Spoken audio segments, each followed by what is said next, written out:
So it was pretty stupid, I'm not gonna lie.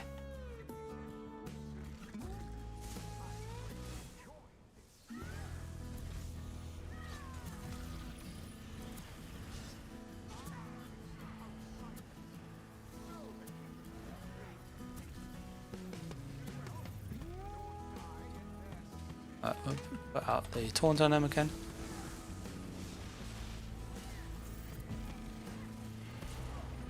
Yes, it had 50,000 magicka obsidian. I made it on a sorcerer because that was like the best class for it. So the crystal frag had 18,000 tooltip when it was procced, which is still solid.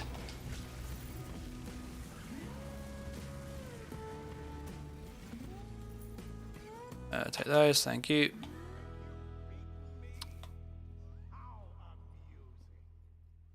We're gonna go get our key quickly.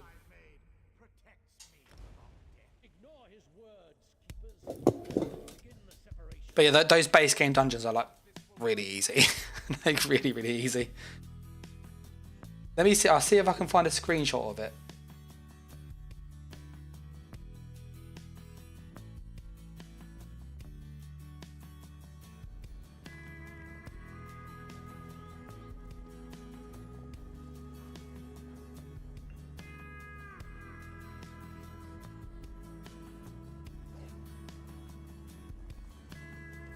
Because I had a screenshot of it. It was ridiculous. It had like max resource, max resistance, pretty much.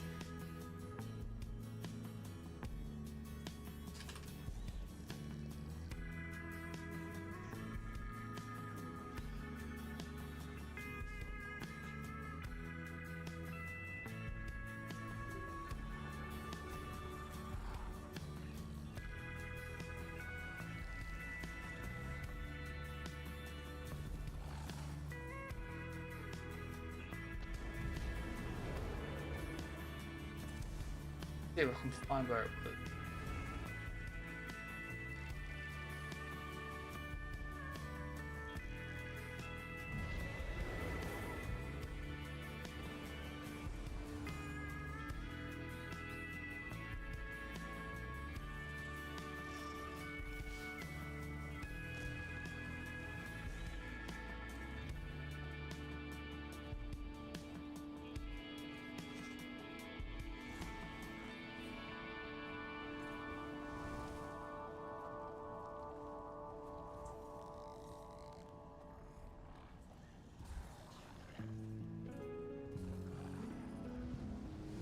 I'm just trying to find where.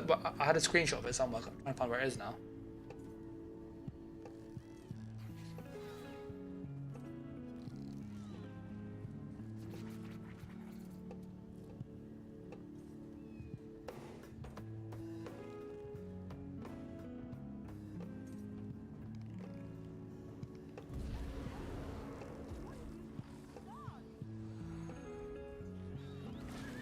Yeah, I don't think I can find it, but I'll see if I'll have a look for it afterwards. But yeah, if I recall, it was Wretched Vitality with Willow's Path, and you used the Stam Recovery food, and then Werewolf, and that gave you, I think it was like 7,000 base regen, and then with like the minor regen buff, it was like 8,000 Stam Recovery. It was like obscene. It was actually obscene. So it was good fun. Like, it was really tanky because it's like having block up all of the time.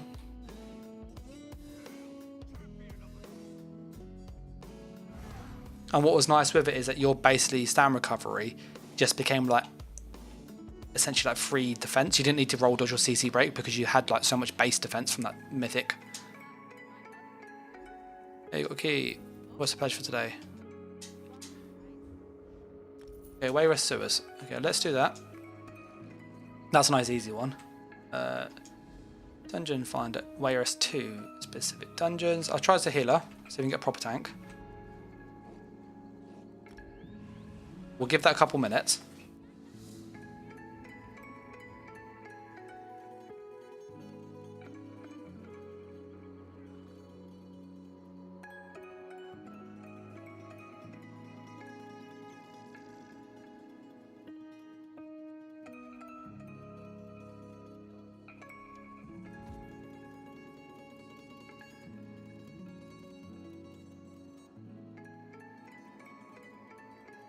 We're just queued. Whilst we're queued, I'm going to see if I can find that screenshot so you can see the stat page. It was stupid.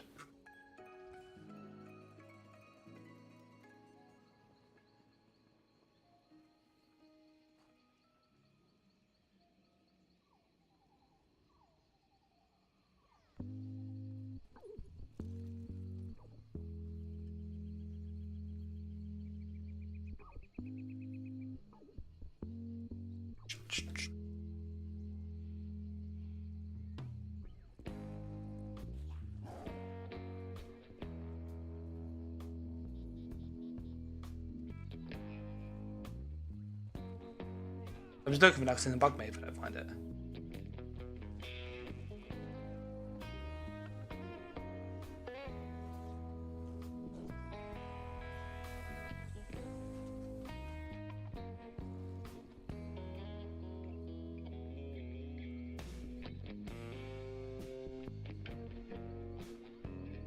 Yeah, we waited here for a little while on the healer. We'll try as a damage dealer. Maybe we'll get that. Doubt it, but we'll try. We'll give that another minute or so, and then if not, we'll switch over to the tank again and just tank it.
It looks like we're not getting in with anything here.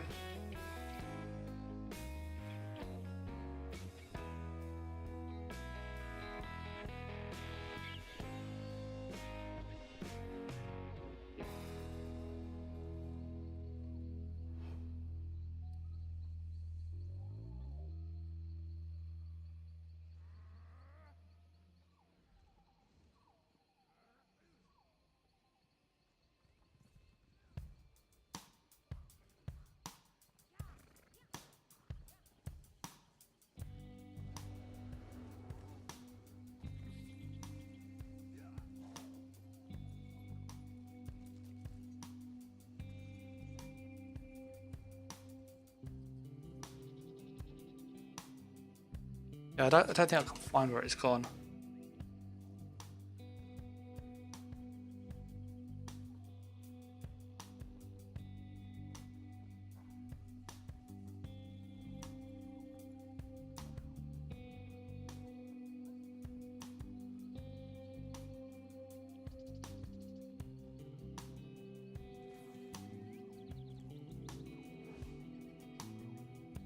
Yeah, we're going to queue for this as a tank, I think, because we've waited a couple minutes. And then we should get in much quicker.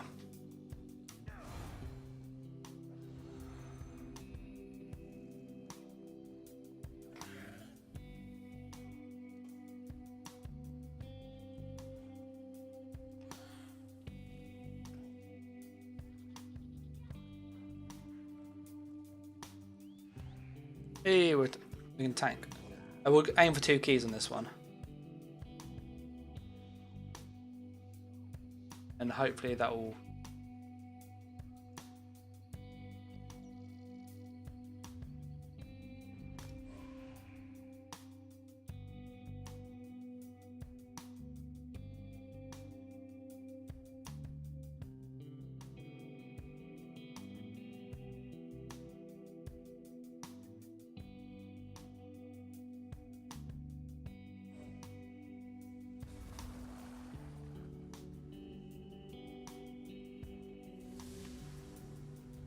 we are in. I'm just going to open the door because it's a bit warm where I am. 1 sec. That was your opinion last night, too.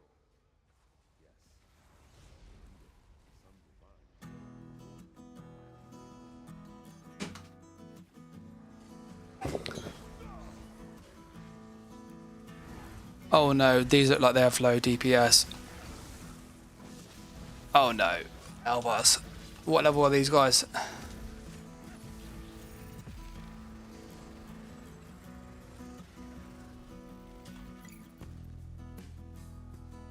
A 700.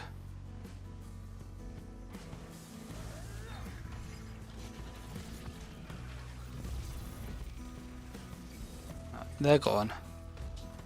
You can literally solo this dungeon.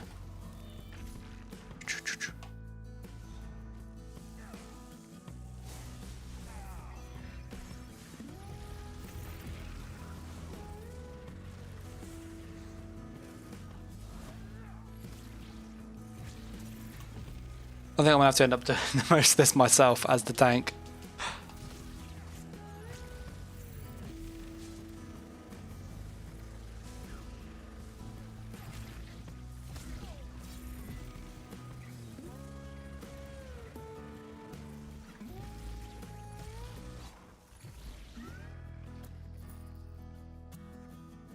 Not sure what the other dude is doing, but yeah.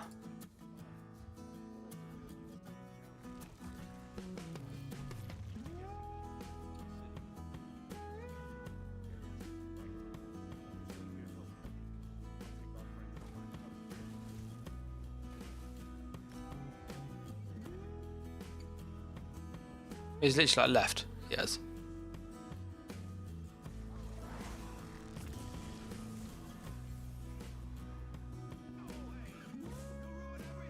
They're not coming down it.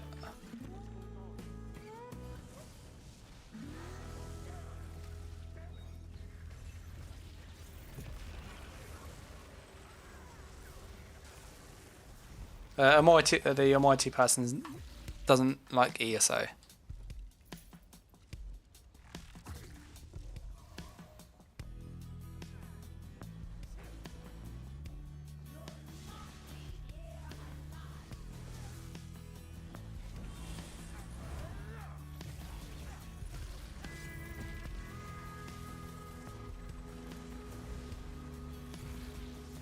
So yeah, we're just gonna kill this quickly.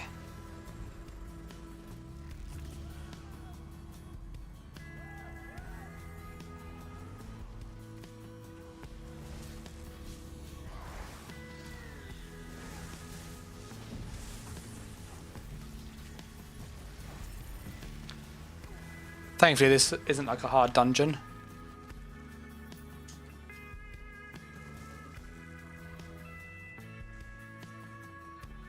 So we're going to aim for 2 keys as well, because it would be good to get them.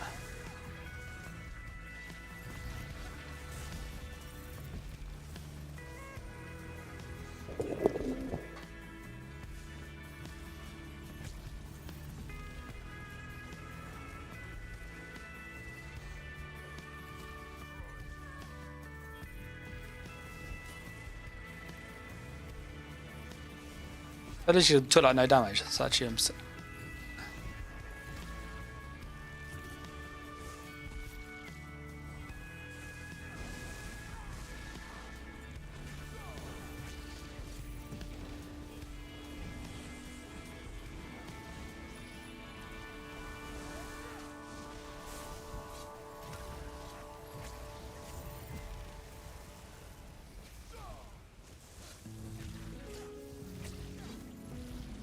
that's that guy did.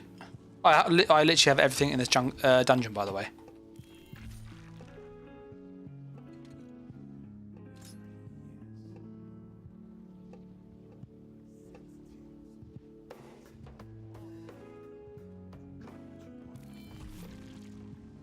Return the favor. I don't care what it takes, just keep them away. They're here. They are not to proceed further, Garin. Do you hear me?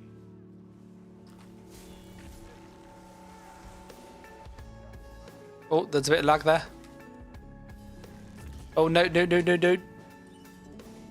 No, no, I think we're gonna die. I think we're gonna die. It was going so well.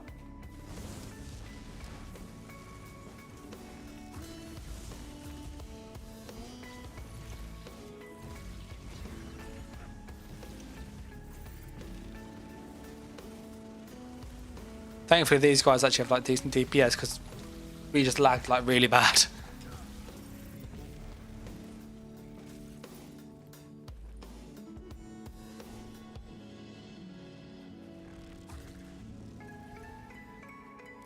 Yeah, our ping just jumped like mad, it has.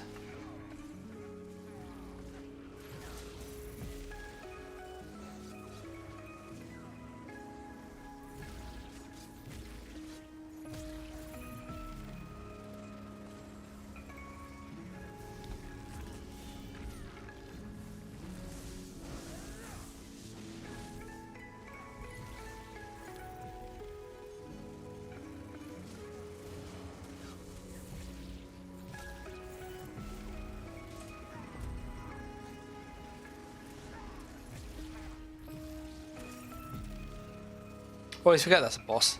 Okay, so on the normal one, he's not a little boss.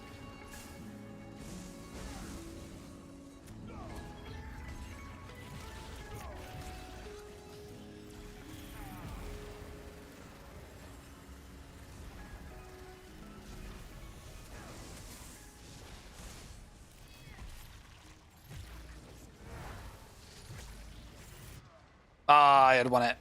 One shot mechanic. That was. Little ghosty people hit me.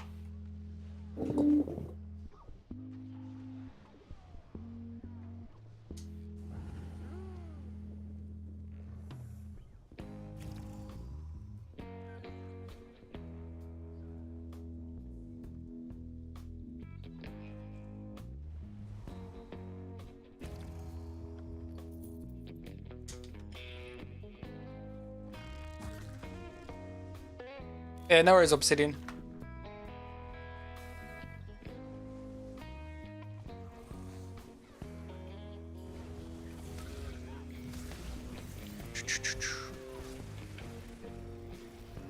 Hopefully we'll get some monster shoulders we actually need.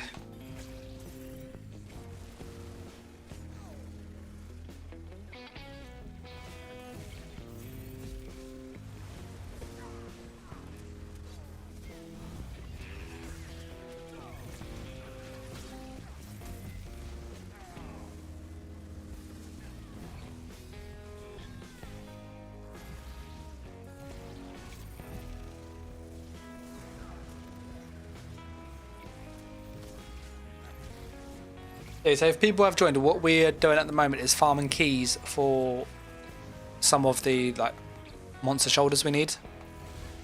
So we're after the contracted shoulders, and I've just had really bad RNG with them. Just take the money, thank you.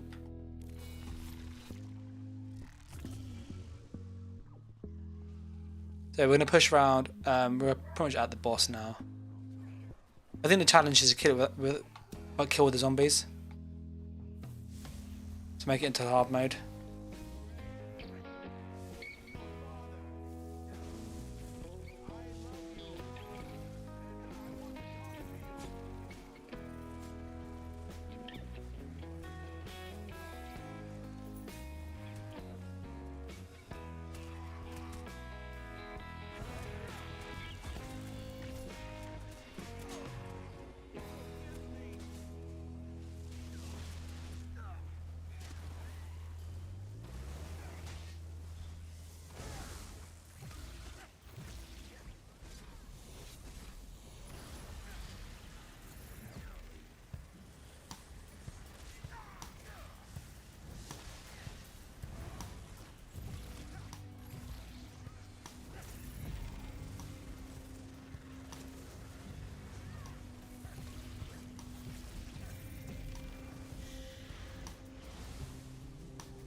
Put them all together. Beam, beam, beam, beam, beam. Love the beam. Beam style is so good.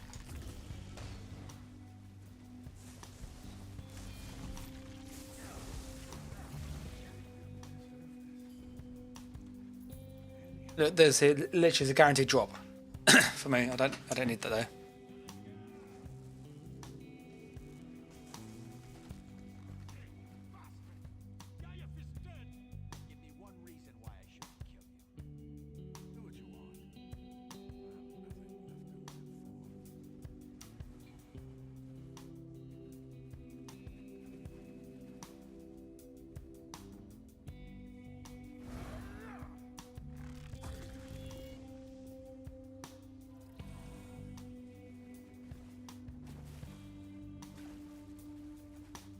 We'll take that as a no, that would have replied by now. So we're going to go back, and turn that in, get some keys.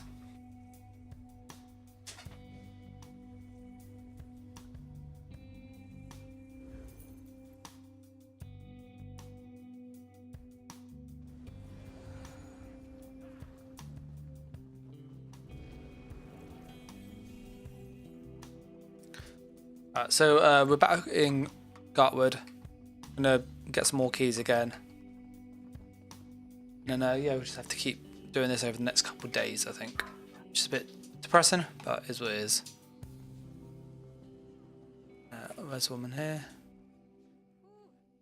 There's the 2 keys. I don't know why the guy didn't want to do hard mode. Makes no sense. Alright, I think we've got 3 keys at the moment. We've got 3 keys. Now, what we are after is this one here. We have a literally a 50-50 chance. But there's 8 keys. 8 keys seems like an awful lot. I'm gonna go with the random. I'm gonna hope we get what we need.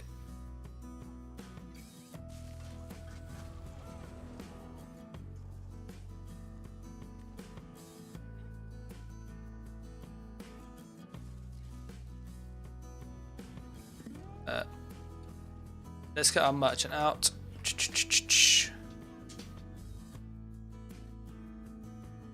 So much rubbish on this character. I need to like clean this character up.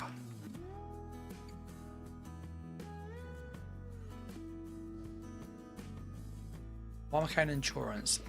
Don't need Jabrick. I don't need Sentry.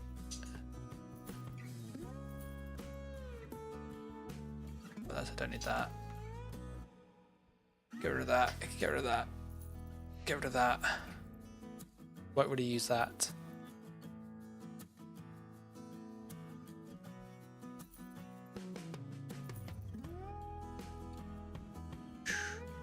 That.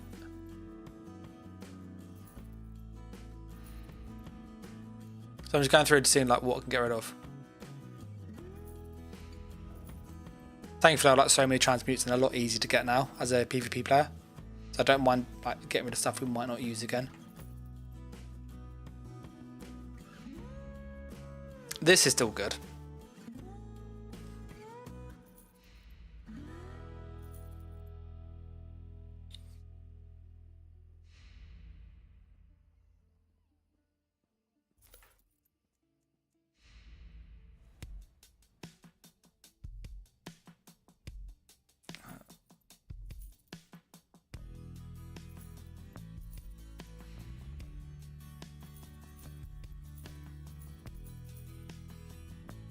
Crown stuff you go.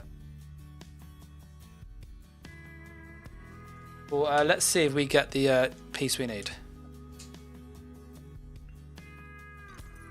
I've got 3, so no, garbage. Yes, we got the thing we need. Heavy. It's not the best weight. I want a medium, but this will work. This is doable. Can I get another one?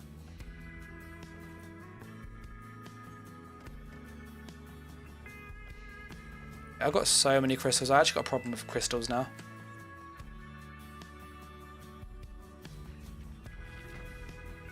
Well, that's positive. So we've managed to get one of the pieces, which means we can make the thing for next patch. Like, it's not the best weight, in all honesty. but we utilize this.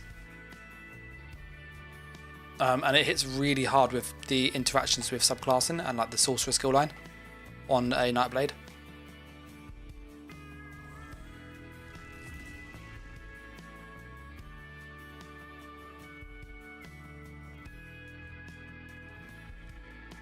So just, what's the other pledge? Let's look at the other pledges. Because I would like to get the medium. City of Ash 1, that's the old one I got. That's pretty quick if I recall. Where's City of Ash 1? So we're queued as a tank. Hopefully we can get a group for that. So we can get another 2 keys. And then do today's pledge as well to get another 2. And we would have got like 6, 7 keys.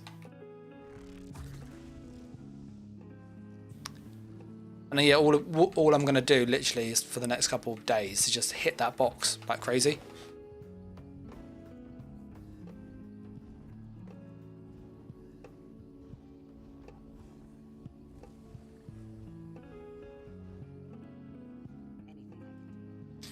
Whilst we're waiting, I'm just going to grab a quick drink, so I'll be right back.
Alright, I'm back, just getting a drink.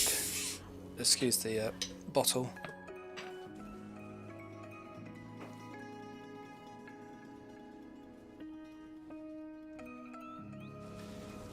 Yeah, if we can't get that one, we might have to change, let's see if we can get a different dungeon.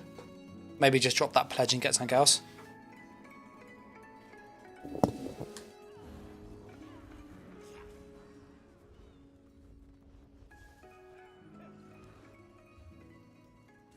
Yeah, looks like there's none for that, which is a bit unfortunate. We'll try a healer. I know it sounds a bit silly, but sometimes you can get a healer on there as well.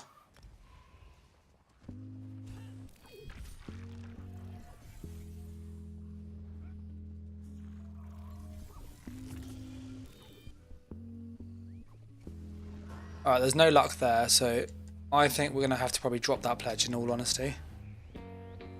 Unless someone gets it as a random dungeon, which is unlikely. I don't think we're going to get that. So we're going to go and drop this. Then we can get today's pledge, which is Arcs. Okay, so and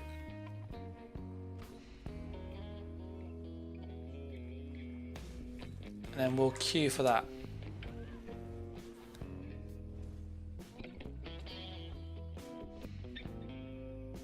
So Arts Cranium.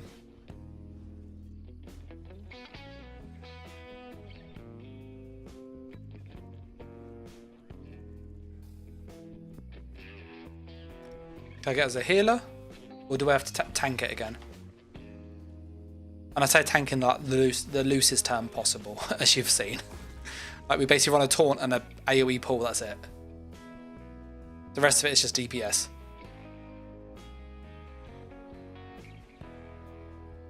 Yeah, it says there's nothing there, so in which case we're going to go and that one, but put as tank. And hopefully we get a queue pretty quick. There you go.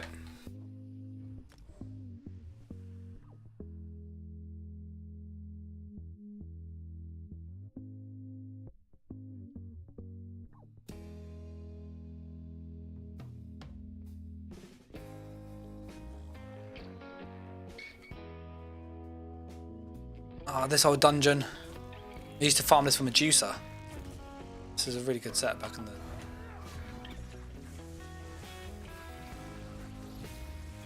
Beam, beam, beam, beam, beam, beam, beam, beam. Love the beam. Alright, we're just gonna run, and all I want is literally the keys.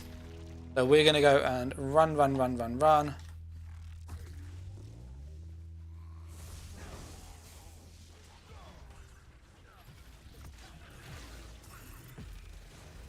Just DPS that group there.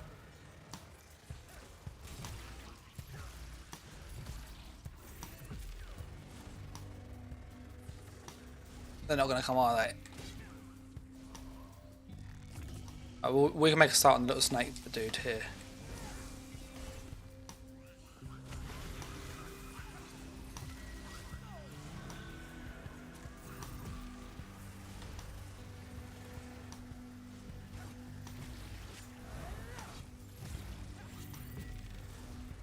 I'm going to put down our AoE in a sec.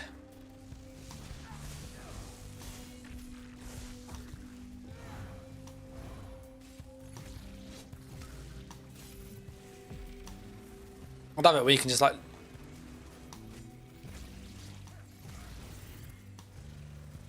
do so much damage. It's now taunted to me, so at least if they do own.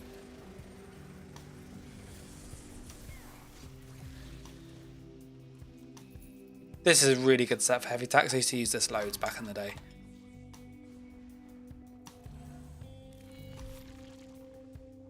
Let's move on round.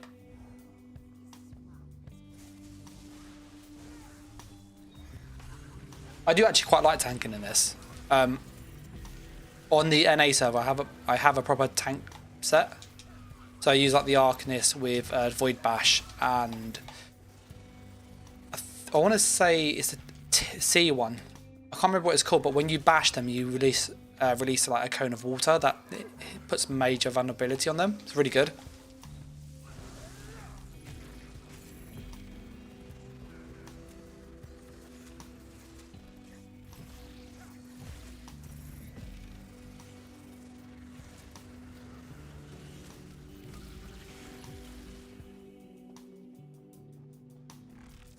We'll pop down hither. There's a little big like crocodile thing here.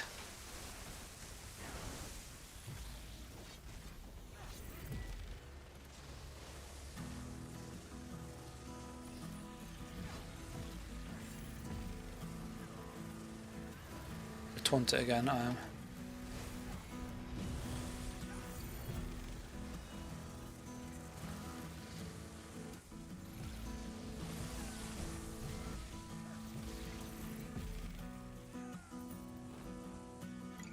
Got that, I guess. It's something else for a sticker book.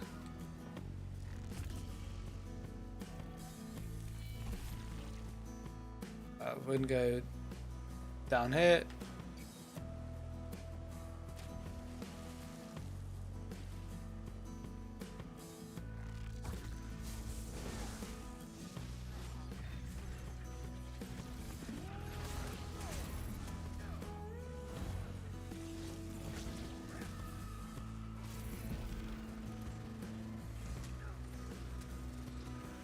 I don't really know where our like group is, do you?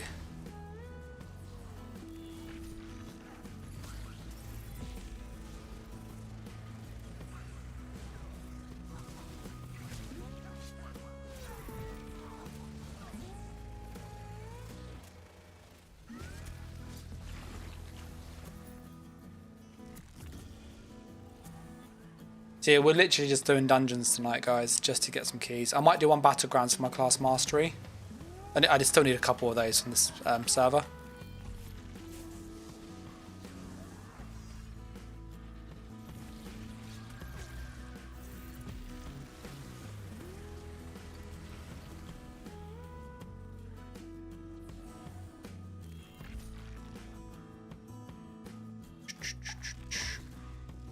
I think it'll go this way, just pull the bloody lever, into you.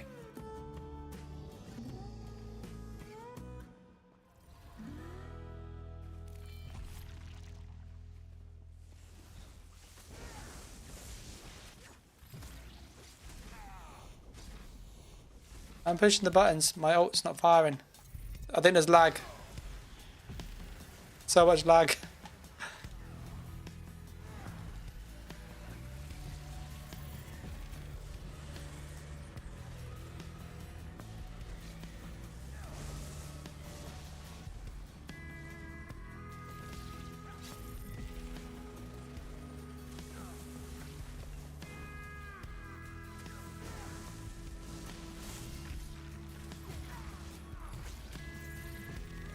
Okay, that thing's almost dead. With juice, I'll take that, I guess.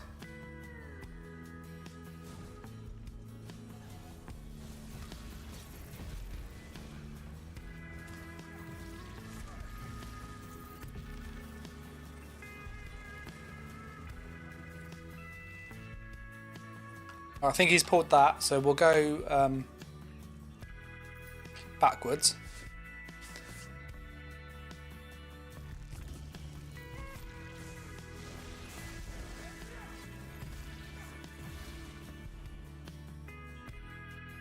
Yeah, this one's almost done. We're going to get the keys, and again, I'm going to try 2 at that random box.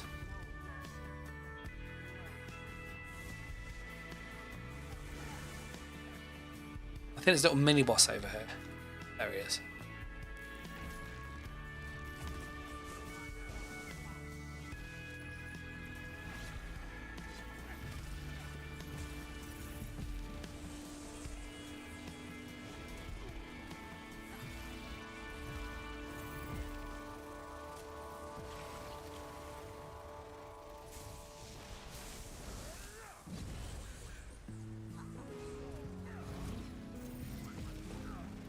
Yeah, we're literally just like I don't get how people, it sounds harsh, but like once you've done this a couple of times, it is a bit tedious. Like the fights are like so static. Like even the vet dungeons we're doing earlier, like the DLC ones. Like it's just a constant skill rotation. There's like no dynamicness to it.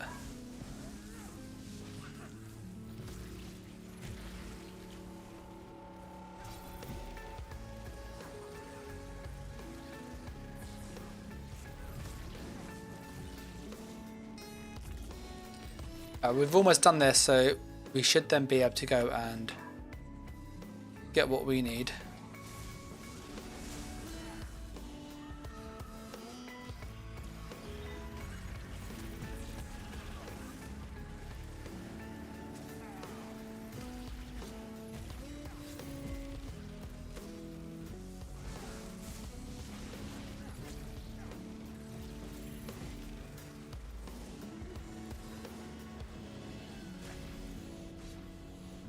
There's a couple of taunts on him.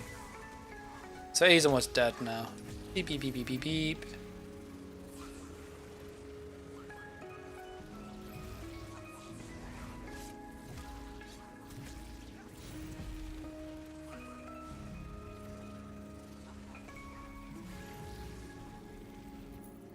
Okay.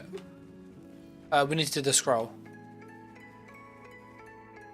I want the things. I want the 2 keys.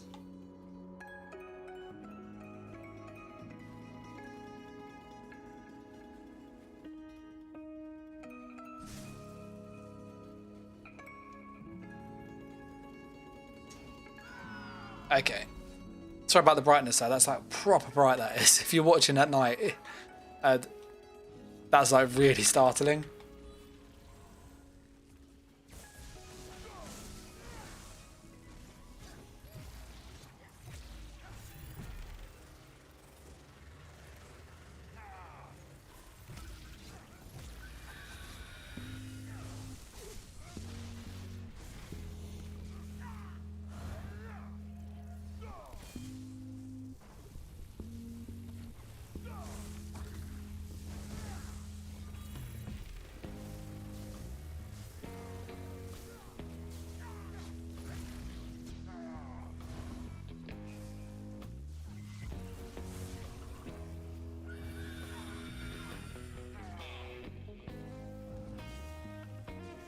We'll get the resurrection soon.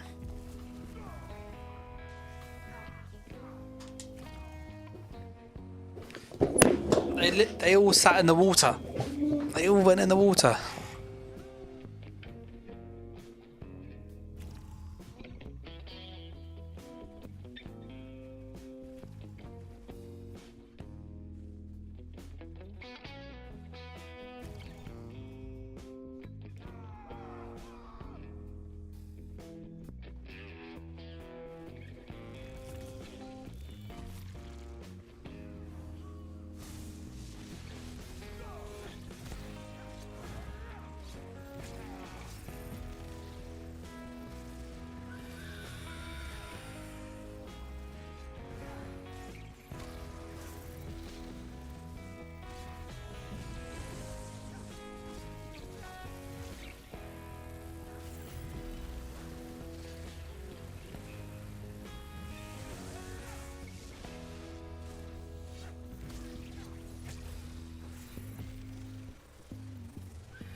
Oh, I was holding block. It's done me.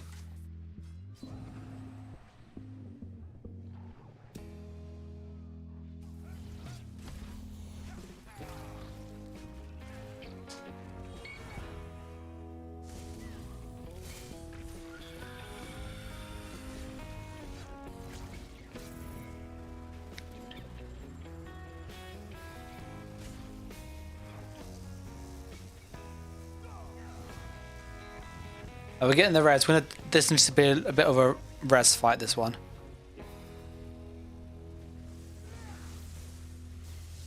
Somebody else is using a taunt.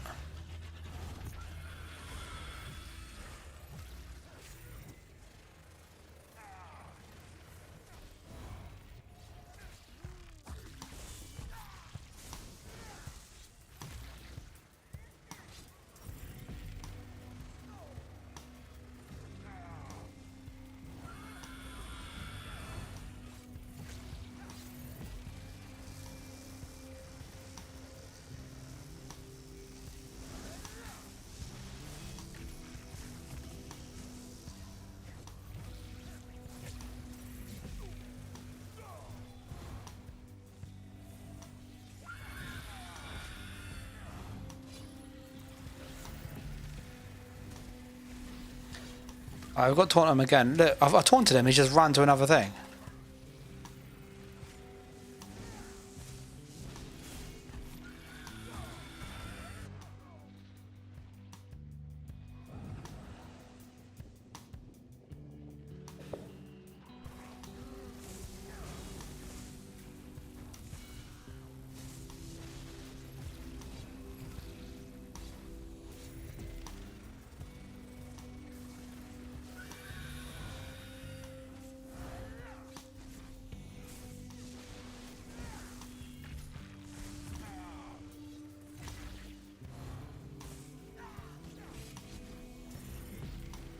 Look, so he's done it again.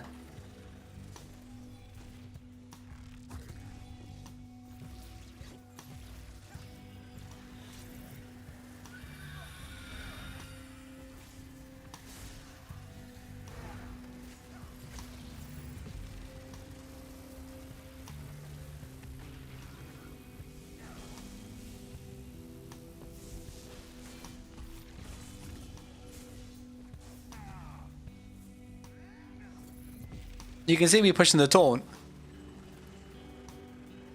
I was literally spamming taunt like half the fight. We'll take that.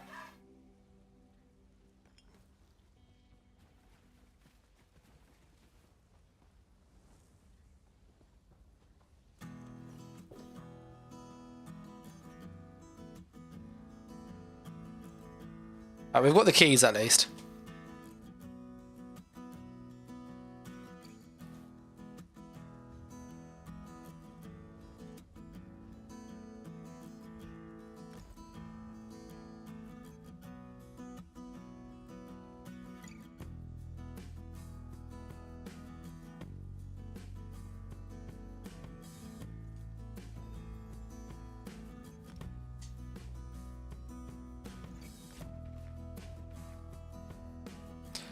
So we'll go back to Gartwood, and then I will probably do a battleground or two for the daily. But yeah, that was painful. That was painful indeed.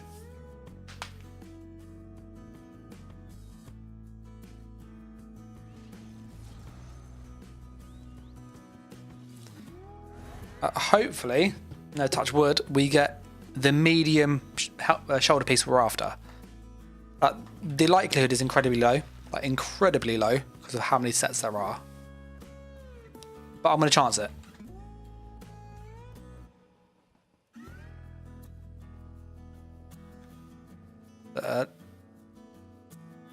Thank you for the 2 keys.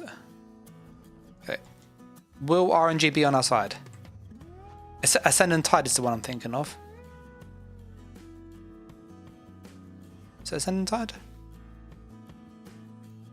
There's a set I'm thinking of that when you bash you get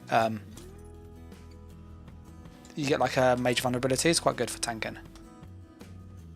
It's not bad, I'll take that. Okay, we've got some more stuff we didn't have, so it's I guess we're gonna have to just keep playing, do the dungeons, which is a bit tedious.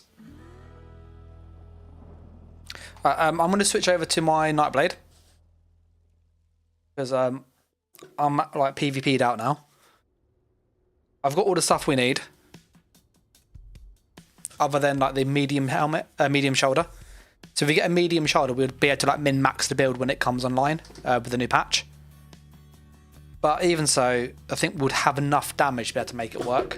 And I can always farm the piece in a couple weeks.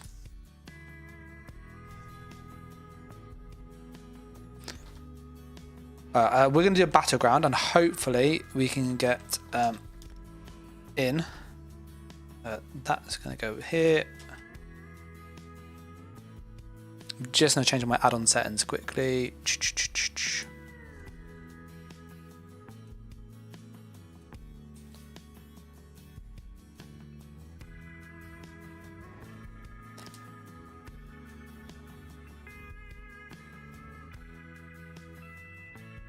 I'm just going to move here. Done. So yeah, we've got the like piece we're looking for. Oh, this one's also full. I need to really clear up my like characters at some point because I have a lot of rubbish on them. Get rid of that. Get rid of that. Let's bank all those scripts.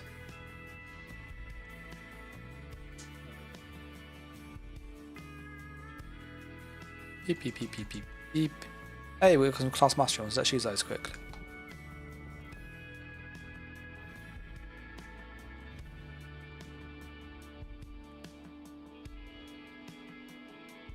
Okay, yeah, if you haven't seen this is my shadow build. So basically this moves like really, really fast, as you can see.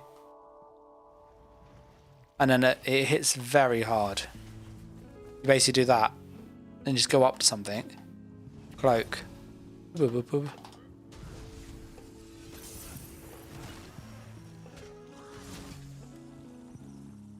And it's just like loads and loads of damage. Really, really good. And there's a video on the channel if you are interested in this. But we're going to queue for Battleground. Hopefully we can get in.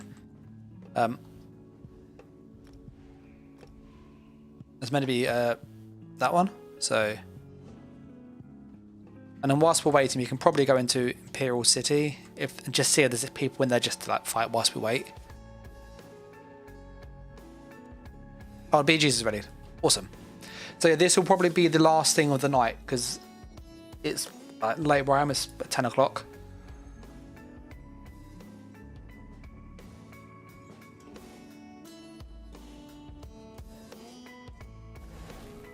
Skeletal of Skyrim.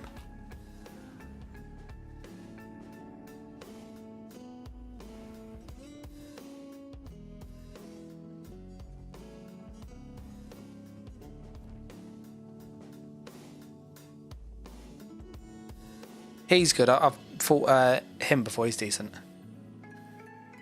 So this is deathmatch. This mode.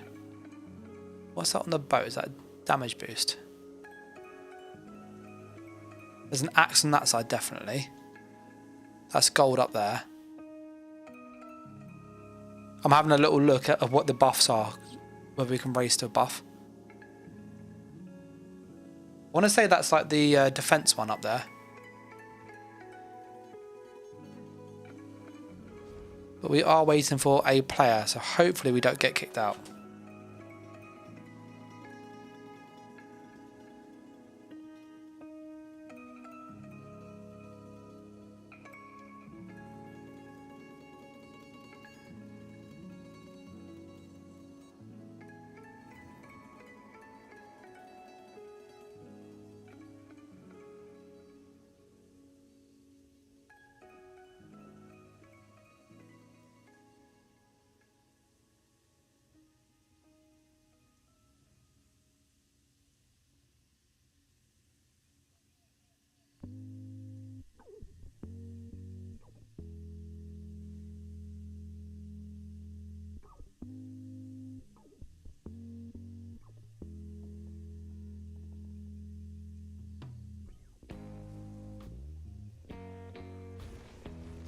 Hey, it's gonna start in a second.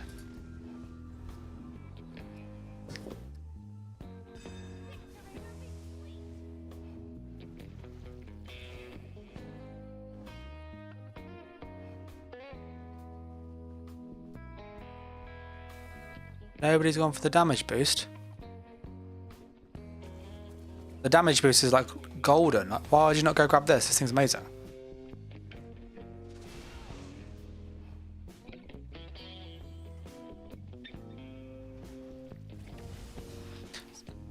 Trust me, when you get this, like, honestly, you'll see how hard we hit in a moment. It is obscene.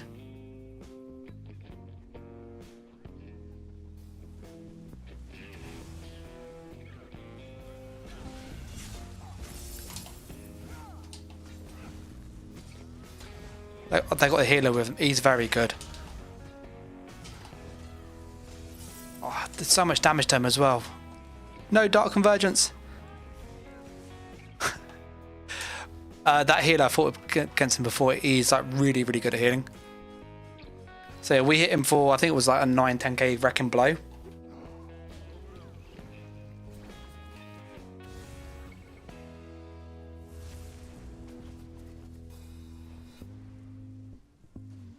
So there's a lot of healing in that group.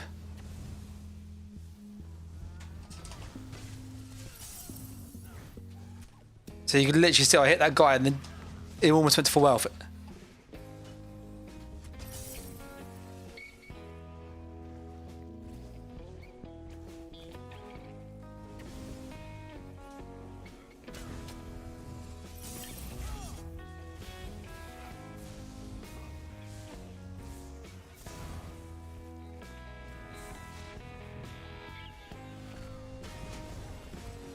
Dead. He literally came to get me. We blew him up.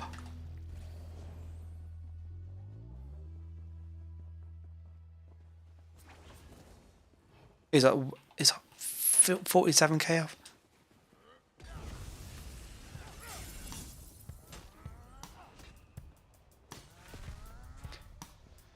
Yeah, definitely a bit of lag there. I went to go for my ult. Not the banner, no, only the banner fired.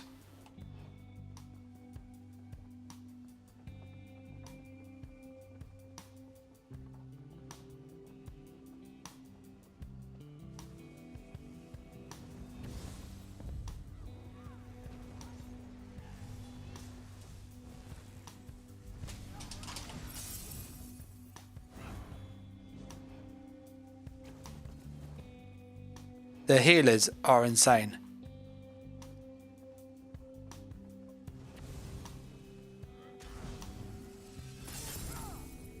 I see him dead.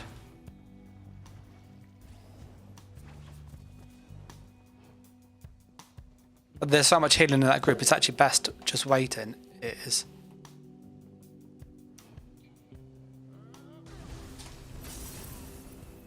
And just literally killing them as they spawn.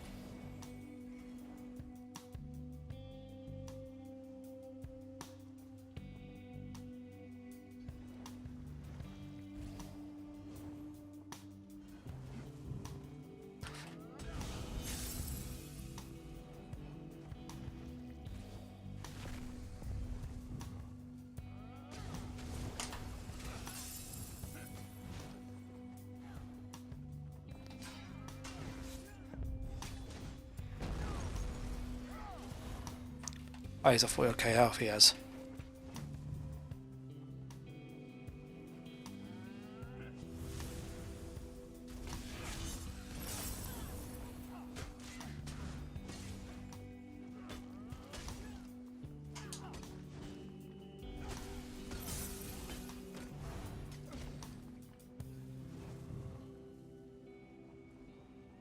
Just put my food back on.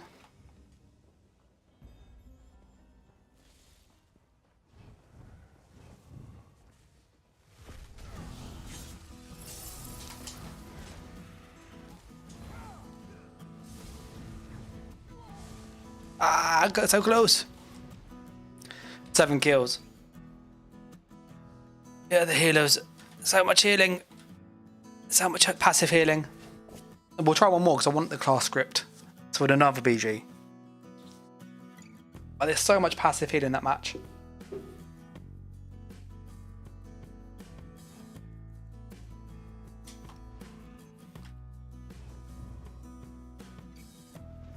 We will need to do this, by the way, the sky shard hunting at some point, like, which is going to be tedious as hell. I think I have that one already. Yeah. So I'm waiting for next patch. People curious about like what to fully, sorry, next week's patch notes. What's to like fully put on your subclassing, because next week's week 4 and generally week 3 has like all the big changes, which they didn't do this week, so they're doing next week, which means whatever goes on the PTS like this coming week is most likely what's going to hit live. There's going to be very few changes unless it's like obscenely broken. So with that in mind, we'll be able to like really work out how many skill points we need, how many skill lines we need to level up, etc, etc, for the subclassing, so we can, like, we're ready day 1 almost, because there's no new sets that are good.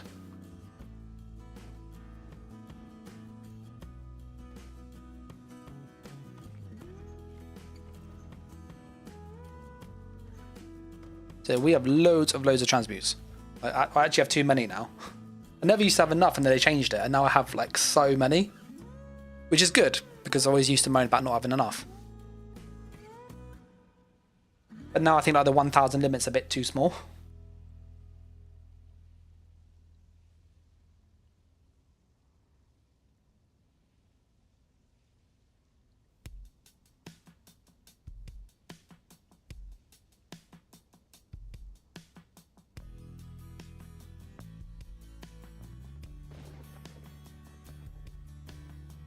Yeah, we're going to do one more, I think, just so I can try and get the script. So for people curious, in the achievements down in Gold Road, so I went like the wrong way around doing this. Here it is. There's a script down there called is it a signature of class? So we need 50. I've got 43 on server, so it does take a while, and you can only get 1 from Battlegrounds. You get, I think it's 2 from a trial, and then 1 from like an arena. Don't know if you get 1 from the daily dungeon. I think you do, but you can get like 4 or 5 a day, but you have to like do loads of different stuff. We'll do the master writ as well in a sec, because that's an easy one to do.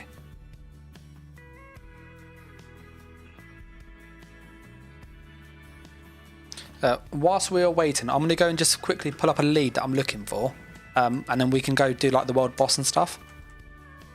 So antiquities, I was looking to farm. Which one was it? What's Scrabble? I need one of my sorcerer bed to see what Scrabble. That's annoying. It's a DLC one. It was it wasn't Stranglers. Got Snow Traders already.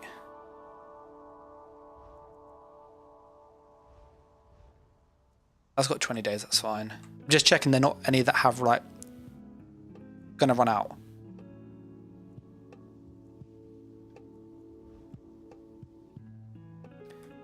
So I need to get these. So I'm gonna have a look where they come from and see which ones we need left to farm. And this is what I kind of do between Battlegrounds, is sit at a world boss and just farm the lead if there's a world boss one. I've got that one. I have that one. I don't have the belt, which is a Grave Deep Dungeon side boss. Yeah, that's annoying. I don't have the legs, which is Coal RE Dungeon boss. Okay, so these ones, we're not going to do that one yet, because that's they're a little bit annoying. What about Satan's Seducer? What do we need for that? So I'm just checking what scripts we need, and then we can try and farm them. Maelstrom Arena, that's horrible. All bosses in Public Dungeon. Okay, let's go there. So when you go to the Public Dungeon in Reaper's March, which is...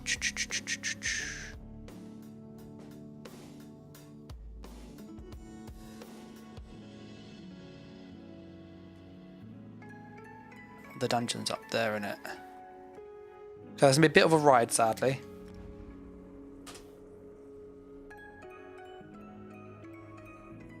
And this is what I'd recommend doing. If you're someone new to the game and you do a lot of PvP like I do, Battlegrounds and Cyrodiil and stuff, you're best to kind of like queue in for Battlegrounds and just doing stuff around the queue.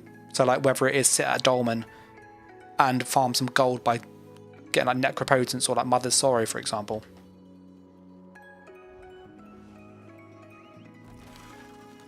So we are going to go this way.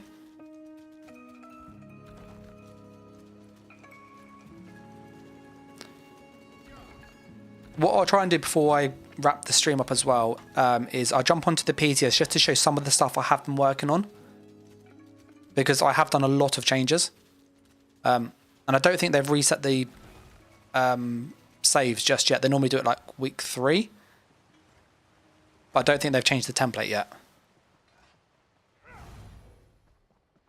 Oh, BGs.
So I was just putting in a Discord chat.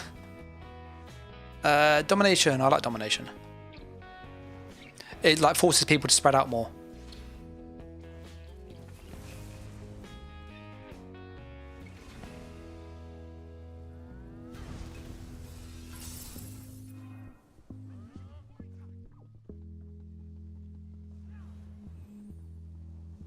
He is very quick. Look at him go.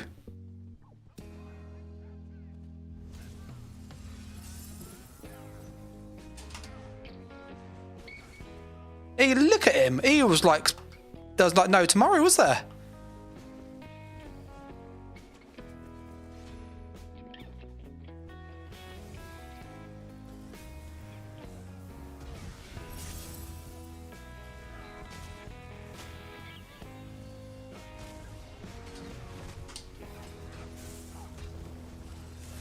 Ah, I got greedy. I got greedy. I got hit with a deep fish and a blast bones. Like next patch, that's going to be such a nasty combo. When I was dueling on PTS, like people were using like blast bones and deep fish together, and they hit so hard if they sink. Like that with a Dawnbreaker is like poof, stupid damage in a good way.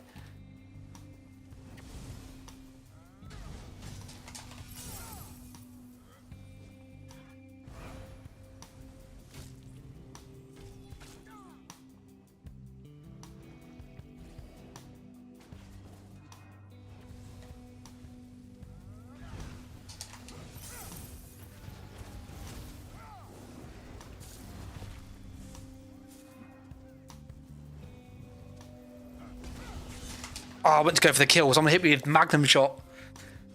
And literally, that magnum shot saved that werewolf. Every time I see a werewolf, I really want to make one.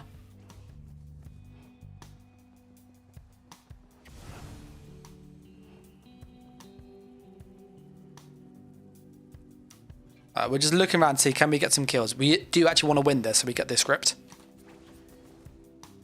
Because that's the only reason I'm doing this at the moment.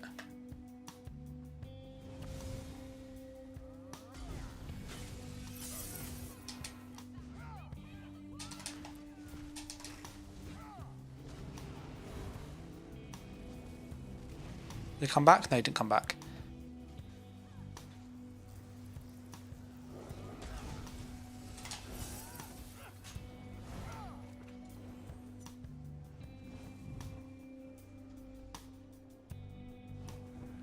Alright, so we're going to go around here, put our buffs on.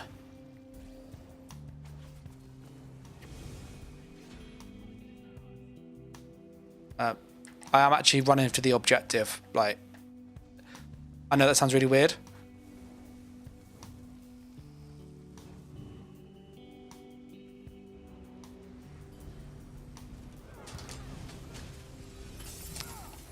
That was some good little...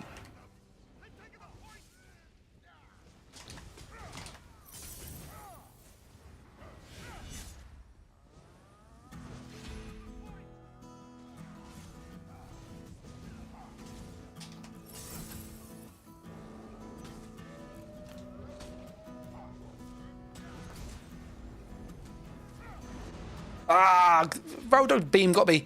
A beam next patch has been nerfed like massively, so that 12k would not have hit me.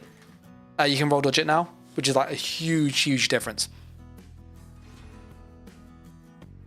Oh, the mythic I was trying to farm earlier was Left Aegis Belt.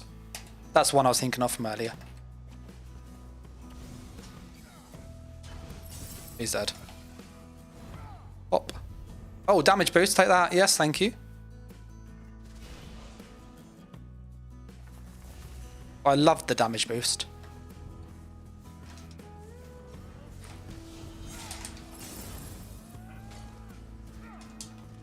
Ah, beam! I got spammed with beam. Beam. Literally, that was a big hit though. I think we're gonna win this. Be surprised if we don't.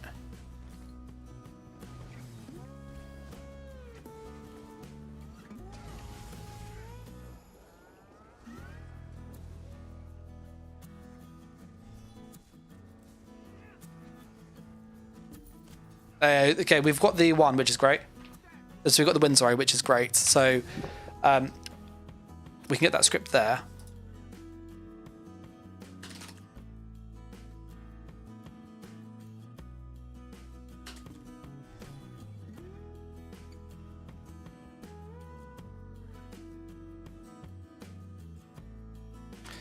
Right, so we've got the script there, which is good.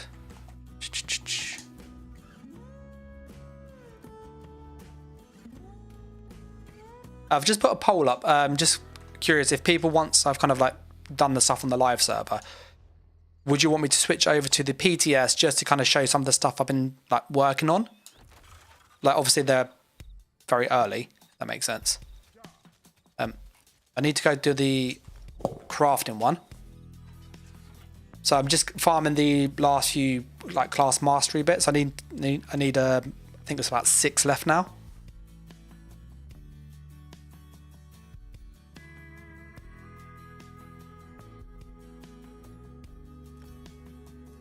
We're just jumping on the crafter quickly just to do a quick master it.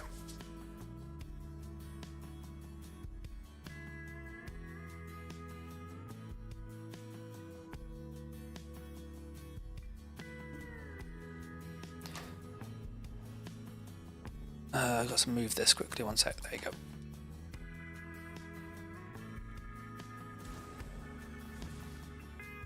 I do love Sorcerer. Sorcerer is so good. Like so good. Next patch.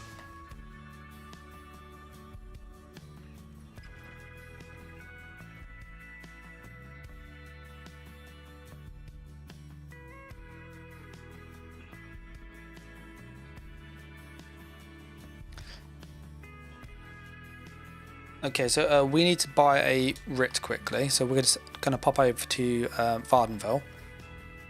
And I'm just going to pick up a master writ from there. Just anything for jewelry, because they're like really easy to do. And they're also like, they're not that expensive now. And you get loads of vouchers from it.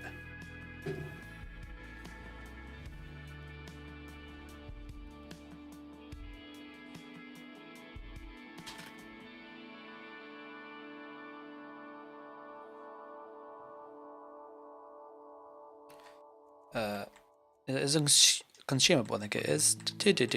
Master writ. And then a little tip, if you're trying to like do this to save money, don't pick gold. Like the gold stuff is very, very expensive. The epic is what we kind of want to do. So 32, nice and simple. That's also nice and simple. I'll go with that one. Bang. Victor says, what are we up to? We are playing PvE, which is tedious. Victor said, did I get the free house in the Golden Pursuit? Not yet. There's a lot of like PvE stuff. Like, I know visit homes is easy, kill foes, these are all easy things to do. But if you actually go through a lot of them, this is annoying, by the way. This here, 5 ranks in a skill line, 10 ranks. If your characters are maxed, you're not going to do that, are you? That's just annoying. And they always put this like tribute thing in, like, oh. So yeah, there's like 25 days on this, so this will come at some point. I will definitely like get the house, like 100%, because it's free and it looks cool. I also got the costume. Where is it? Appearance, costumes. This is like I love how this looks. Like I don't normally. Well, you'll see. Like I've got was it 23,000 crowns? I don't spend crowns. I literally buy crowns through ESO Plus. That's literally what I do. Then I leave the rest of it and only buy like things that help. So like upgrades, where it's like a armory slot, or I might go and buy a character slot, or I think I bought any race, any alliance. So basically anything that impacts gameplay I bought. All the other stuff I don't care about, but this costume here I probably would have bought. This looks really cool. I like this. So yeah, that was a nice costume to get for free. We are just going to do a master writ quickly, just to get so got a clove. I've got a jewelry one going already. Let me put on my little crafter person. There he is. Yeah, so what we're trying to do, Victor, is basically get ourselves set up for like next patch. And the idea is that we are essentially farming sets that we're missing for like builds. So there's a lot of new set combinations you can now do, which you couldn't do before. So with that in mind,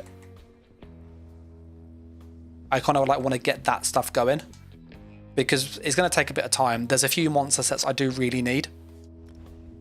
So that's kind of what we're doing. We're farming Anthemiel's Construct, which is really, really good. Well, that sword looks cool. Sorry, I got distracted. Yeah, Anthemiel's Construct, which is the heavy attack set. So we've got the helmet, we've got a medium and heavy piece. I need a light as well just to finish the sticker book, but it's not like essential.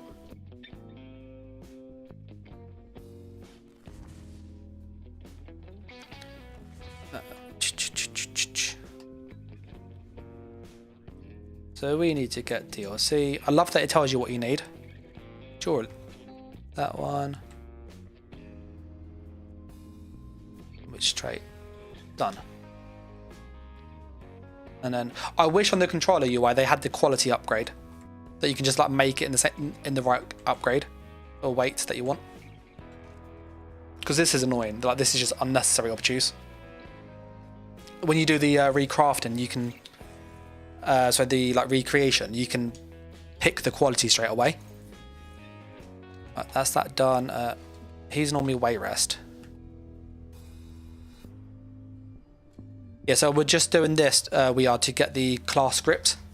So I'm kind of like tidying up little things that I've been needing to do for a while.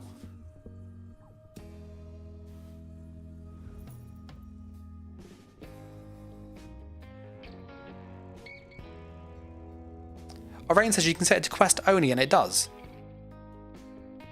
So do you mean if I pin that as a quest, it will upgrade, it will make it purple straight away? I need to try that out if that's right. That's like such a quality of life improvement. Victor says, is it Monday that the new patch comes out? Kind of. So it's not officially Monday. I think it's like three weeks from now. So it will open the writs you have opened there and hit a button, then have to improve it. Does that work with controller? Because I'm on PC, look. So look, you can see I'm keyboard and mouse, but I use a controller because I prefer how it feels. Just from like habit. Glass script, thank you. You still have to prove it. Yeah, because the master writ stuff, like the lazy writ add-on, that works. So I can literally just go to like a craft station that just crafts it. It's amazing.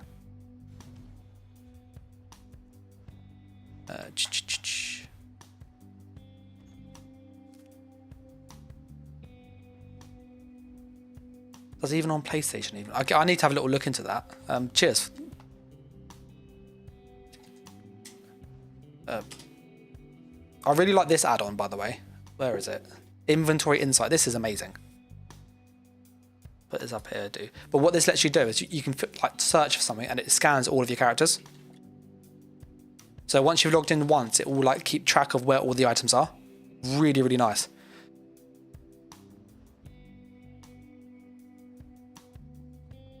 Yeah, I will try that then and see if that works with the pin the next time I do it. I don't craft much. You'll see the writs. Oh, bugger. I've got like 97, so I've got some, it's not loads. Let me just check the achievements. Oh.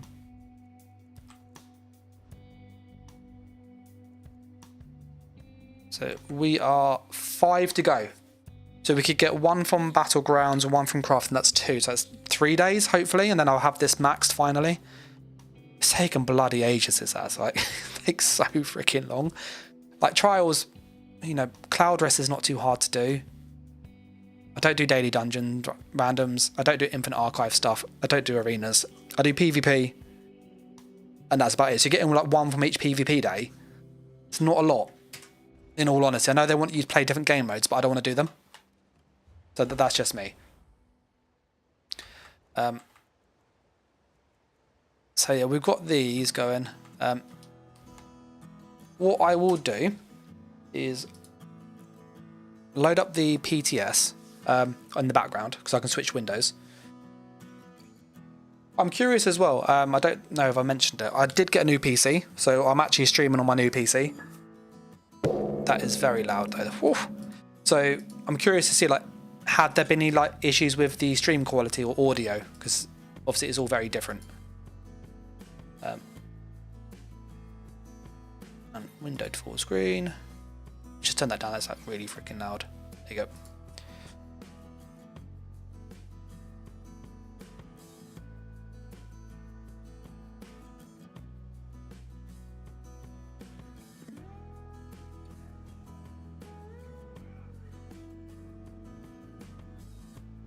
I'm just logging in on the PTS in the background quickly. So you might have like 2 lots of game sound coming through.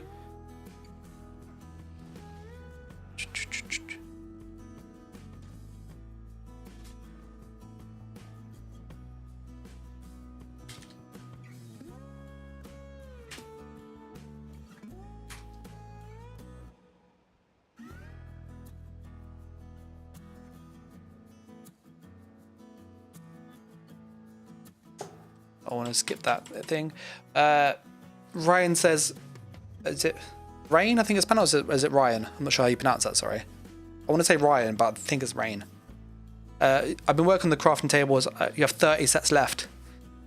You have like 6 RIT vouchers now. 6,000, sorry. Makes it way easier. Can definitely see that.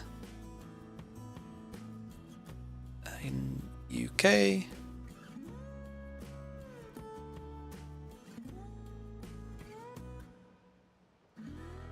Oh, I need to do the add-on, the graphic settings on here. Whew. I changed some of the graphic settings to make the textures load faster. So you end up getting the HD textures like instant, but they're like config settings, so you have to change. So like if you look at my character, yeah, if you go around, you notice the things don't pop in anymore. So Vardenfall is a really good way to show this down in Vivek, sorry. There's a setting where if you've got an SSD, or like an M.2 ideally, you can disable the cache that ESO does. So it normally puts in the textures into the cache and then it loads up the higher quality when you get close to them, or when there's like more of a static image. So like you can see like the textures are like clear straight away. So they load in significantly faster than they used to. So you sometimes get this, you do, and it should look like that. And there's a config setting you can change where it like stops it from being like a 5-second delay to like 2 or even 1. I've gone for like, I think it's 1 second roughly, so it's pretty clear like everywhere. And then it pops in really fast. I'm going to switch over to the PTS just to show you what I've been up to, so you've got an idea, because I've been doing quite a lot of stuff over there. And then, yeah, I'll show you what shenanigans you can do, because there's a lot of wacky things you can do over there.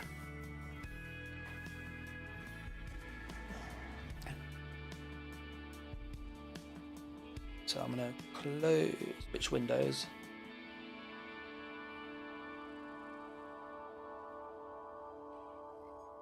Should like magic. I think it's because I've got the other one open still.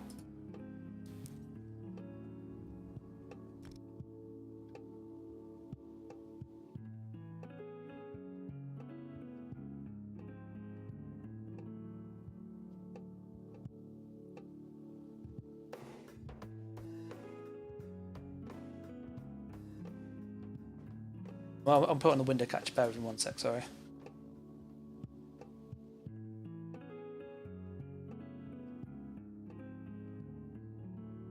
I'm just changing the OBS setting.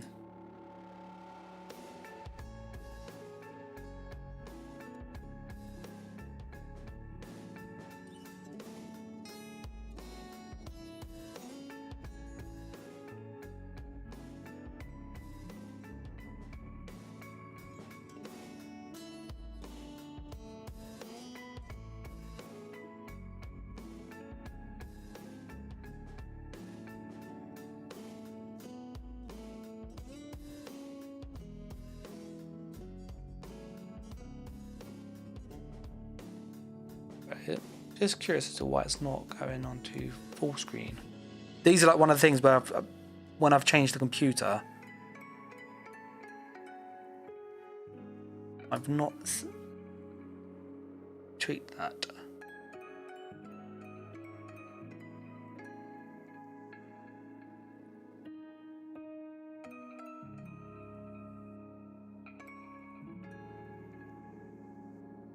But bear with me, I might just need to actually, like, it sounds stupid, but log in and log out of ESO. Well, there you go. Sorry about that. Technical difficulties there and all. Yeah, so we're over on the PTS. Oh, I think I missed the last key. Yeah, so this is PTS. So going to Victor's question about is it this Monday or like in the future, the changes they've done are coming out essentially, I think it's like the 5th of June. So there's about another month on it roughly. Now with the changes, they obviously it's all the subclass and all that stuff. But what is quite interesting is that the PTS server normally gets a really big update when you kind of like join. Ooh.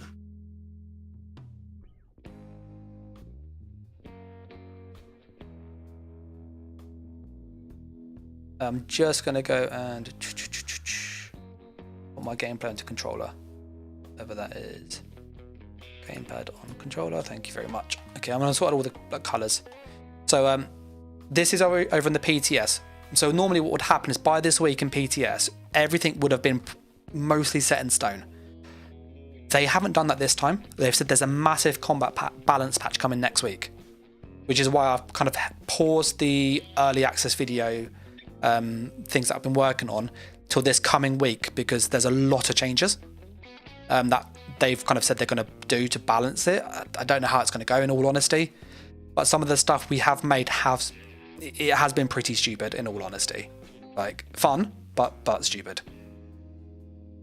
I'm just going to sort out all the UI because it's kind of funny.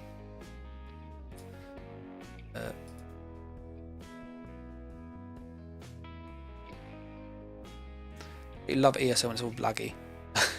Bear with me, one sec.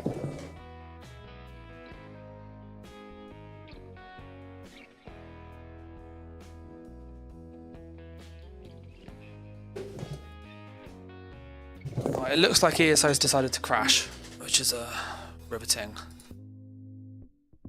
So apologies, I'll just reload that.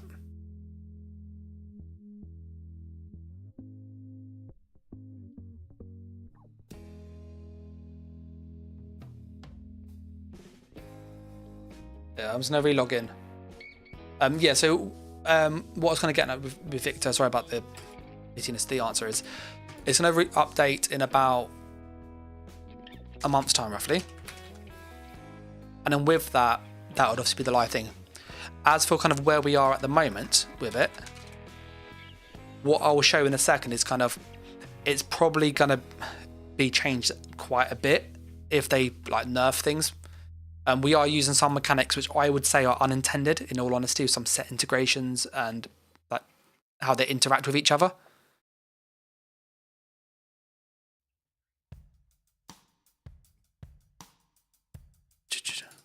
I need to find out why I can't change the thing, because that's not on clear. That is like... I'll adjust all the interface and stuff later, because that's going to be tedious to do now. Apologies for being slightly blurry. It's not ideal.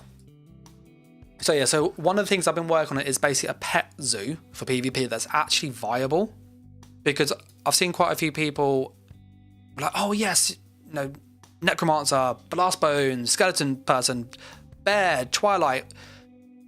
But the problem is that how you build the build, you lose so much utility that you can't play it effectively.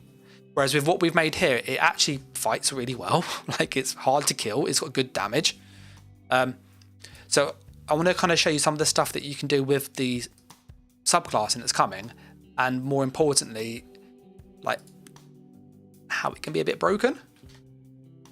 So what you'll see on this character here, I don't have any add-ons on here, but we are on essentially a sorcerer. So we have 40,000 health, which is a lot of health. We use the Atronach, and then we have the familiar always up, the bear always up, and the Twilight always up. Now you can use the other Twilight if you want for healing, for group heals. It's pretty decent. The actual heal tooltip isn't that high though. So when I was doing the heal tooltip, it was around about, I think it was 4,000 in PvP, which wasn't great. Whereas the shield is just, it's a big shield and it's a bit of healing. The way in which we play this build is that we can essentially spam summons or pets at people. And I've tried it with Haunting Curse and Deep Fissure. So this way you actually have like some good delayed burst and they go off together. So if you do Haunting Curse then Deep Fissure, they land really near each other. Or you do Deep Fissure, Haunting Curse.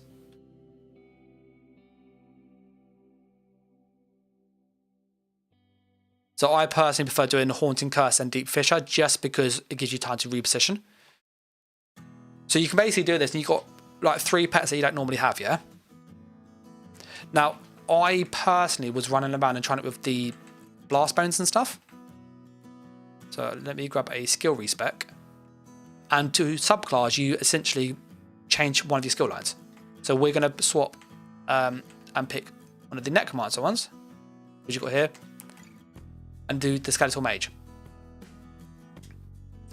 So what I was doing this time, instead of using Betty, we were able to use Grave Lord and have, there's 4 there already, always out, pretty much. When we heavy attack, or we do like we're in combat, we can have blast bones and beetles going as well. And blast bones can be targeted, so you can hide behind it, which is great. And all you're literally doing is just heavy attacking, which sounds really stupid. But with this much stuff in the way and just clutter, people can't hit you. And the way in which we've built this on purpose is that we have ones that can be hit. So you can do like a similar effect with more of the Infernal, which is a monster set, but that can't be hit. You can hit the bear, you can hit the familiar, you can hit the Twilight, and you can hit blast bones. All 4 of those are targetable, which is really, really nice. Which it means you've got a lot of passive mitigation. If you're sitting around somebody and just moving, you can take like very little damage. I will see if there are people over here. I don't think there are, but we'll have a quick look. And so that worked really, really nice, because when I was fighting people with it, it's really, really hard to be hit, because anything single target, you're standing on the Twilight, you're standing on the bear. I don't think there'll be people here. Not at this time. Sometimes you can find people dueling near the PTS and like start zone. But I think it's like, because it's so close to the new event and it's on a weekend, don't think we're going to find many people. They've got him, and he might duel, I don't know, we'll see. No, he's declined. So yeah, this is like one of the weird things you can do, which is quite cool. And you can obviously like maximize it, which is what we did with Gaze of Sithis. Because we don't block, we're heavy attacking. And then we used Reliquim, which has, was it 700 damage? It's obscene. We put on our Arcanist, so a little skeletal Arcanist down here. That also makes this go up to, I think it's 800 nearly. So where is it?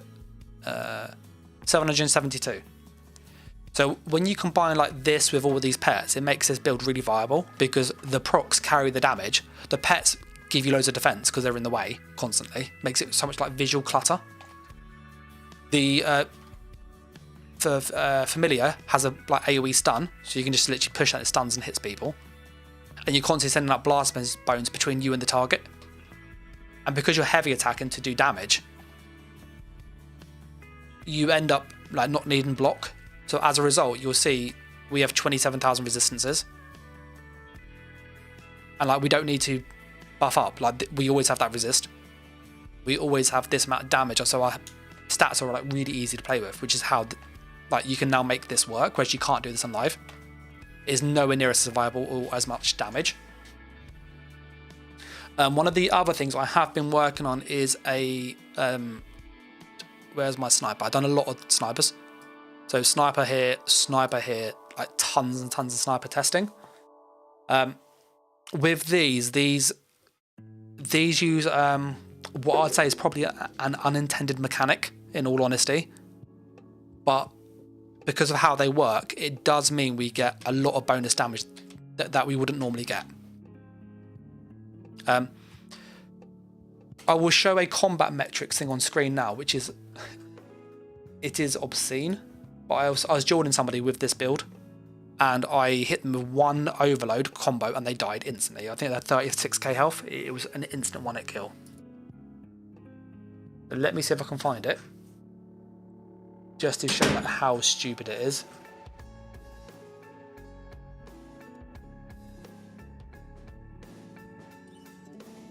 With me. Here it was.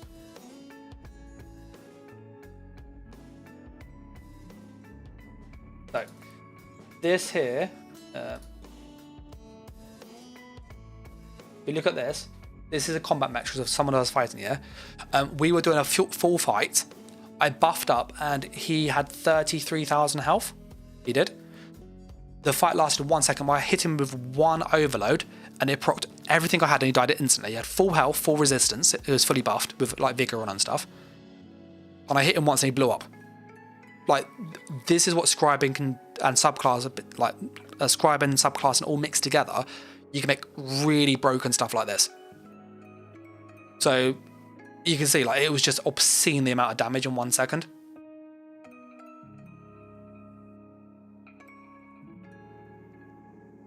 And the way in which like this build's designed to play is you have the overload access.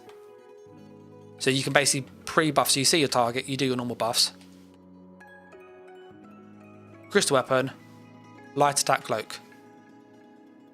That hits somebody and it does an obscene amount of damage. Or if you want, you don't have overload ready because maybe it's not ready, you pre-buff up like you do normally. You crystal weapon, heavy attack cloak. That there will do a similar amount of damage, 76k. It also stuns them. And as a result, you end up getting a stun into the gank, which you don't normally have. And that there gets you kills. To show you kind of the stun in action, I'm just going to do it against an ad quickly, but you'll see that this skill here causes stuns from behind, from the flank. Whereas most skills do not.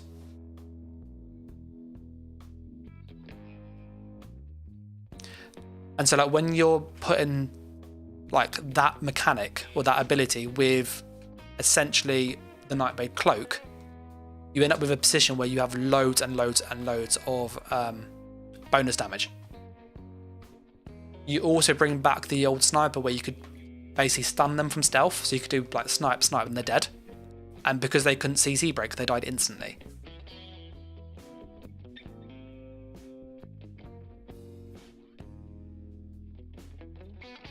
So I'm just going to show you just in here quickly the mechanic that I was referring to. So I'm going to put on the thing, I'm going to heavy attack and go for the one over there. Where he died. Do that before they die. So heavy attack here. Dead. I do it with a light attack so you can see it at least.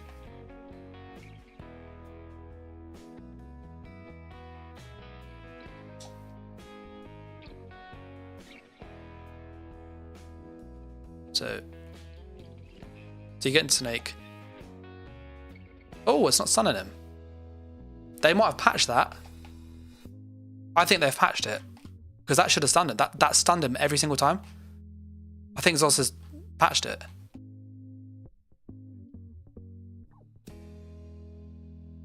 Yeah, that would stun them normally. And I've literally got it on stream where I am using this consistently and it was stunning. I need to... That's not stunning anymore. Oh, that's a... See, this is what I mean about the PTS change and stuff. I did think it was broken, to be honest. So...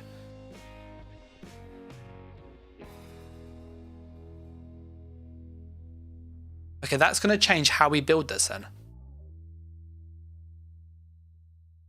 So that's a stealth nerf, because that's not in the patch notes at all. Let me find a werewolf where it's... Or put combat text on. Maybe that might... Maybe it is and we're just not seeing it on there. On. Always show off. Okay. Maybe it is and maybe it's because I've got the combat text off. That just killed him. That's not helpful.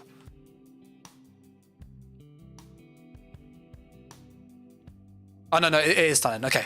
I thought I was going mad then. Yeah, so it does stun still. So basically, what we can do this here is it's a consistent stun. It's like reliable. Is that we are then able to utilize that. So we'll find an enemy over here, for example.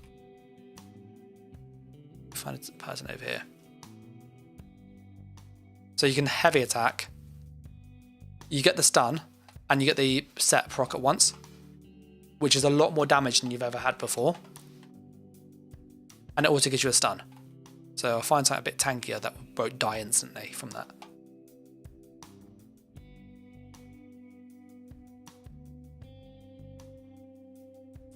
So there's a werewolf down there that we can do it on in a second.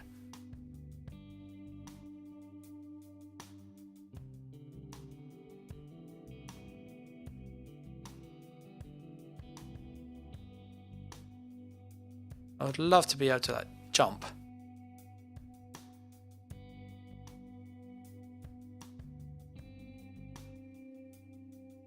I do think you have to be behind them as well for it to proc. Yeah, so the stun, you have to be behind them. That was the thing. So we'll get behind this one here.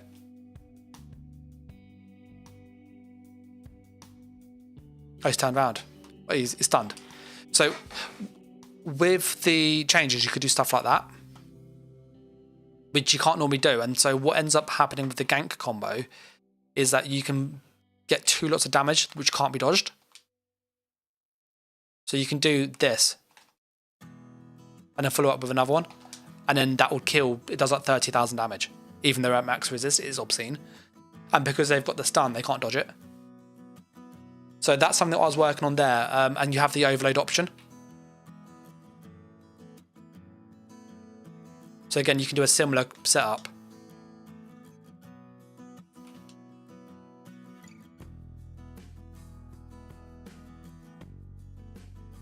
And then, yeah, just things blow up. It's so much damage. I did work on a Nightblade option too, because I know a lot of people play as a Nightblade. And this only works on a sorcerer, that build. Like, you have to be a sorcerer to make that work. Whereas if you are a Nightblade, you did have this option, where you can utilize similar sets, but you get like obscene damage still. And the aim of this one is to give you the same killing potential as the sorcerer class, but you have to utilize different skills. So what we use on this one instead is we use Shadow, Dark Magic and Herald of the Tome.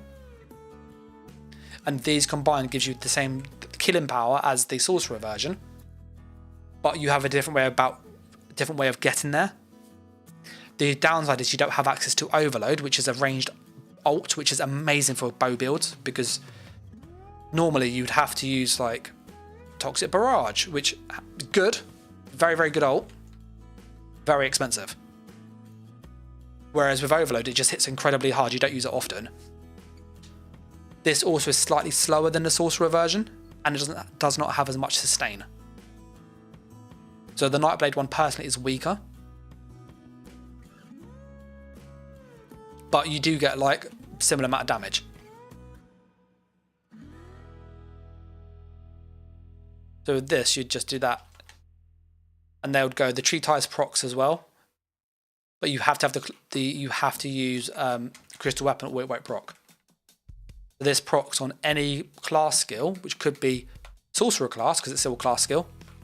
So you see, it didn't proc there, but if I did it now and then do it, the tree ties then procs.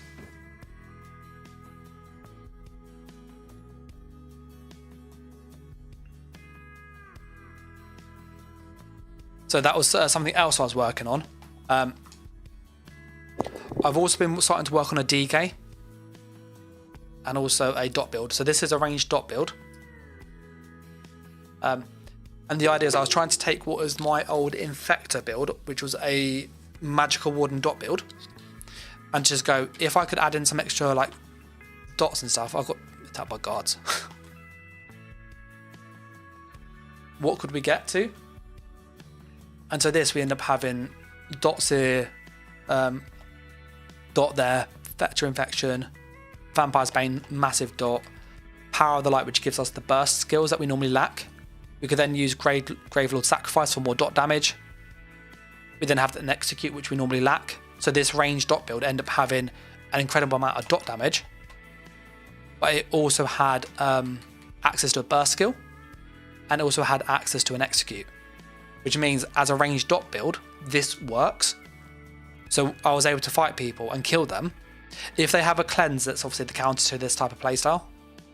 But as a playstyle, it works, which you can't normally do. It's not as it's not that effective normally. And as soon as you get all the dots ticking on something, it's a lot of damage, because you'd have to see that dot, that dot, that dot, that on there too. And then when they're low health, you can just beam. Then with the Cliff Racer, what we can do, because of the Inferno stuff, was we can heavy attack to get the stun. So if they're next to you, it doesn't work. But if you set them off balance at range, so we could literally put a pre-buff with this. I would heavy attack, send in the Cliff Racer, and then they'll be off balance, so I do it here. So medium attack, and they're stunned.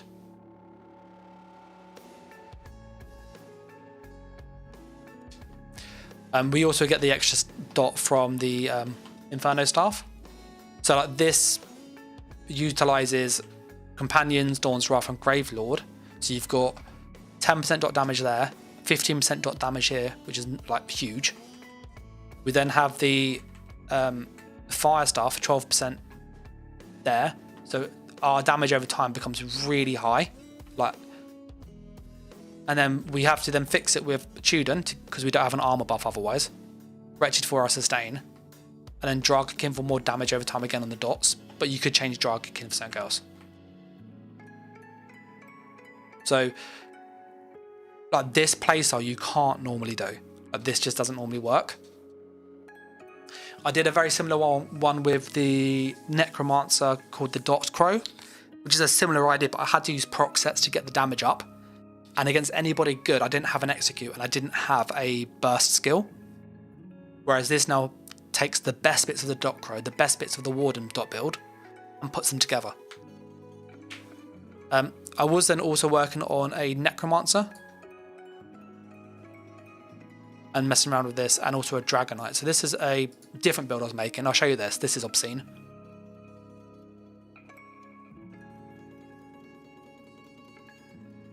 So if you've been a member of the channel and like subscribed for a while, you might remember a build called the Reflector.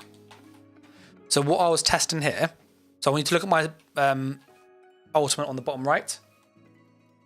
And this is like obscene. So you can have banner if you want. And essentially, what you do is you basically live in Sword and Shield ult. So once we get our first one going,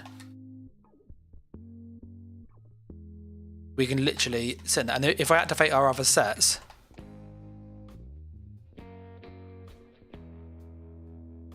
so we still got our Sword and Shield ult going. And it's ready again.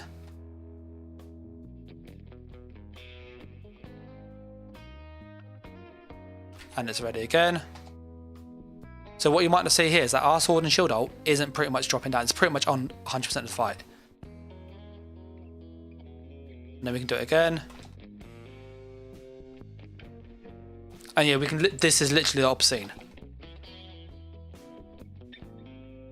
Top bar, put it back on. And you can literally just repeat doing that. So when I was testing, I had a 90% uptime I did on that Sword and Shield ult on that entire, like I was able to kill the whole thing. And it just take no damage. It's stupidly like busted. So that's one of the things you can do as well. And here we are utilizing 3 different skill lines. Earthen Heart, Dawn's Wrath, Daedric Summoning.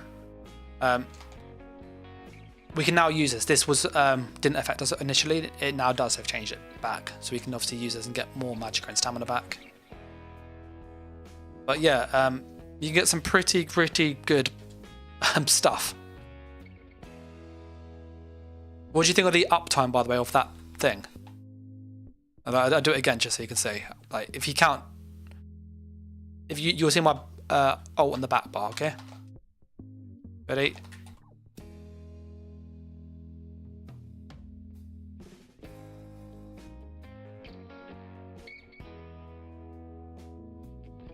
Up. Oh, my ult didn't fire there. And what we can then do is we can pair this with other sets.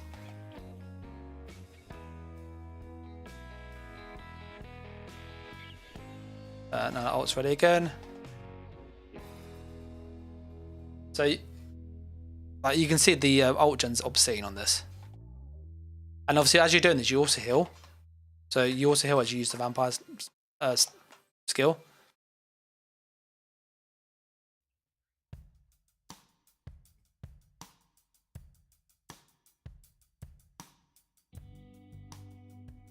Again, this works on a Dragonite. like the best.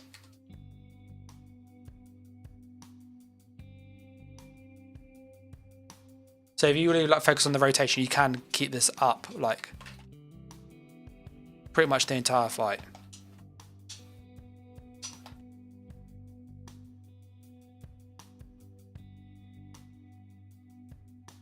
And this is like without potions. If I was using like potions to give me more ult and stuff and resources. And then what you can do is with that, you can put on sets that make you reflect damage. So when you get hit, you also reflect damage because there's auto block. So that was like something else I've been working on as like a bit of an out there idea. You also have like really good healing power because this heals you like obscenely good. You got a massive shield because your health is so freaking high. You also get major mending, which increases your shield, which is great. You got cinders for more healing. You've got loads of cool stuff there.